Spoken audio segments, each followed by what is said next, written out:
Tem uma pergunta também de Pix, do Anselmo, que mandou aqui para mim. Uma pergunta um pouco complicada. Rui, eu vou fazer aqui, aí você avalia como a melhor maneira de discutir o problema. Ele mandou um Pix para a gente dizendo o seguinte: Rui, a psicanálise afirma que a marca da vida moderna, contemporânea, é que não há mais predominância de um ideal elevado do ideal de um eu elevado, segundo determinados valores morais, que hierarquizam e julgam o valor das ações segundo uma determinada norma, uma determinada linha acima da qual ficam as ações louváveis e abaixo da qual ficam as ações condenáveis.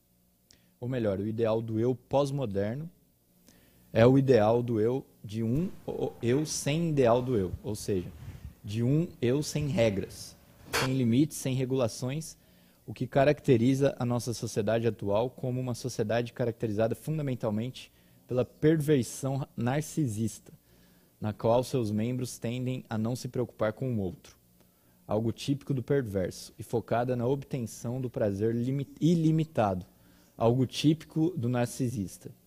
Como você avalia esse diagnóstico psicanalítico social, a situação da crise do capitalismo em seu estágio atual? E como você pensa a articulação entre o psiquismo e a sociedade?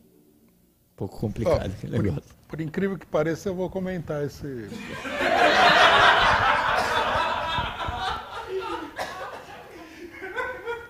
Eu achei até... O companheiro Anselmo ganhou aqui esse Pix. Eu achei até interessante a colocação, muito complicada aí para o leigo, né? Não, o problema, na realidade, é o seguinte, não é que a sociedade pós-moderna, etc. e tal. Nós vivemos uma sociedade decadente.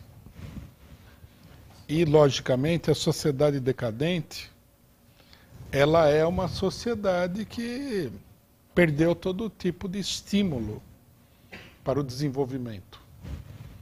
Quando você tem que, por exemplo, atravessar o oceano, né, para descobrir como é que é o mundo, você é uma sociedade em plena luta, em pleno desenvolvimento. Quando você tem uma sociedade onde a economia é parasitária, como é a sociedade capitalista, tudo isso desaparece. Tá? Não há dúvida nenhuma. Não é um problema da pós-modernidade. É um problema do capitalismo. Toda sociedade decadente é assim. Os ideais dessa sociedade, a maneira como ela se vê, né?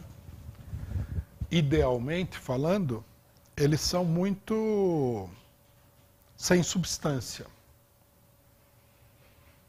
Então, por exemplo, é uma democracia abstrata, né? A pessoa fala que se sente, né?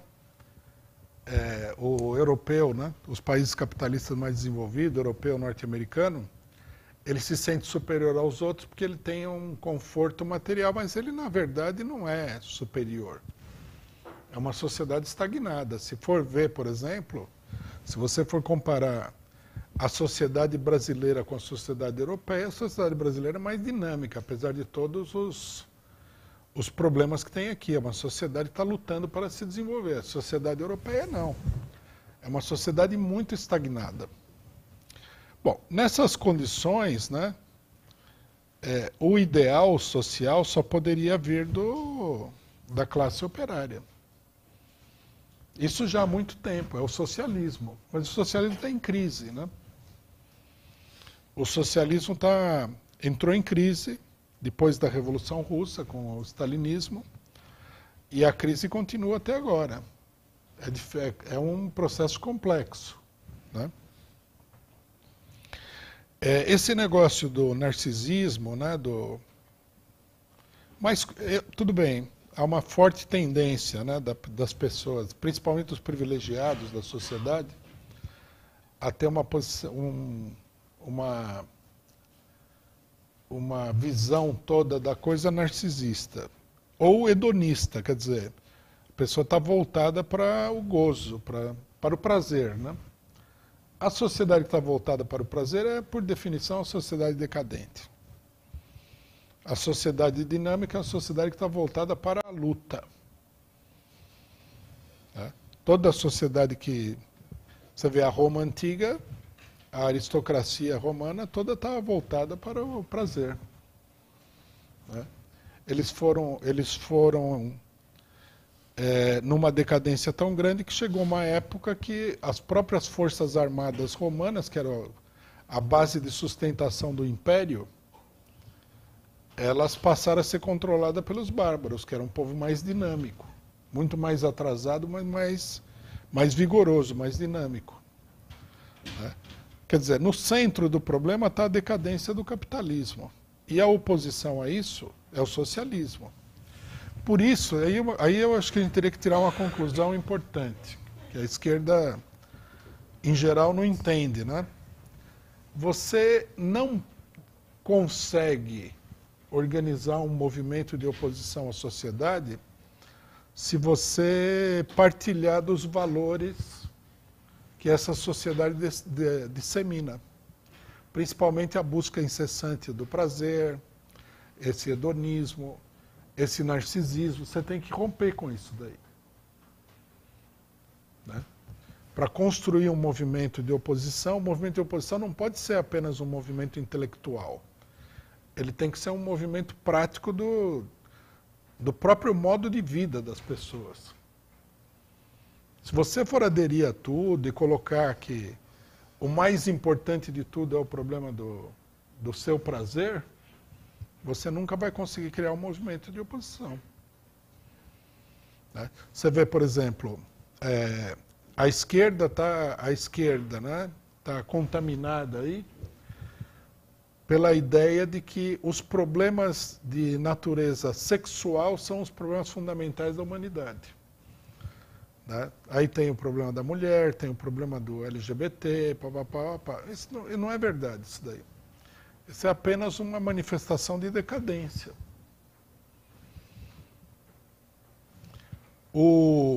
Todas as forças revolucionárias, elas foram forças combatentes, forças militantes. Você pegar os revolucionários de Cuba, por exemplo, eles tinham uma maneira de ser e de pensar que era militar, luta. Né? No caso deles, diretamente a luta armada.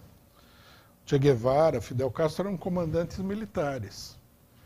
Então, por exemplo, a disciplina militar, etc., fazia parte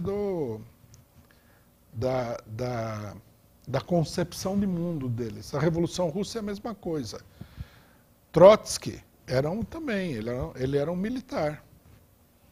Lenin não era um militar, mas era um chefe de Estado, né, que era totalmente dominado pela ideia da luta pelo poder, né, da manutenção do poder operário e tal. A esquerda atual não está nisso daí. A preocupação deles é totalmente outra. Então, eu concordo em geral com o diagnóstico que o companheiro fez aí, né, mas ressaltando isso, duas coisas. A decadência do capitalismo. Né? A humanidade já conheceu várias sociedades decadentes. Essa daqui é facílimo de reconhecer. Você olha para o período de maior decadência do feudalismo, né? As monarquias absolutas, e você vê a semelhança. Você olha para a Roma antiga, a Grécia no período de decadência, tudo assim. O pessoal abandona toda a perspectiva de luta, vai definhando, e chega um momento a sociedade desmorona. E segundo, né, se nós queremos ter um conjunto de valores, tem que estar ligado à Revolução Socialista, a Revolução da classe operária. Não tem outro lugar onde você buscar valores para definir aí, para orientar a sua vida no dia a dia. Por isso o socialismo não pode ser uma coisa também puramente política. Tem que ser também um modo de vida. Não que você tenha que viver como se você estivesse no socialismo, que é absurdo. Mas o socialista de verdade, revolucionário, é um militante, é um combatente. Ele vê a coisa desse ponto de vista. ele tem, como diz o Manifesto Comunista, um mundo a ser conquistado, né? E conquistar significa que você precisa ter força moral que ampare a força física que vai ser usada na conquista dessa sociedade nova.